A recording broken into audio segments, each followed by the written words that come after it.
Welcome to Samba Samba. Enjoy the video. You begin by confirming prerequisites and then take the first actionable steps. Install Android Studio SDK and platform tools. Make sure SDK platform 33 or later is present. Enable the Android emulator component and the appropriate hypervisor, Intel Haxum or your OS hypervisor, so emulation performs well.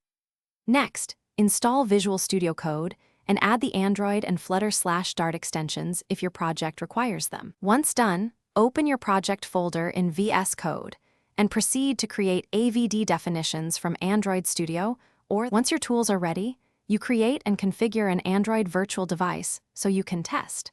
Open AVD Manager in Android Studio or run AvManager, create from the SDK tools, choosing an x86 or x86-64 system image for speed. Pick an API level compatible with your app and allocate at least 2 GB of RAM plus GPU acceleration to avoid graphical slowdowns. Configure scale, camera pass-through, and network bridge if needed. Name and save the AVD so you can launch it quickly from VS Code later. You now launch and use the emulator, then finish by debugging and handling common issues. Start your AVD from VS Code's device picker or run emulator avd with the AVD name. Wait until the home screen fully boots. Use run and debug in VS Code to attach breakpoints and inspect runtime output with a dblogcat or the debug console.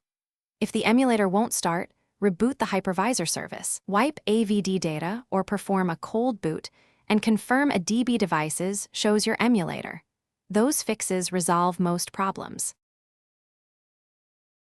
Thanks for watching. Consider subscribing if we helped you.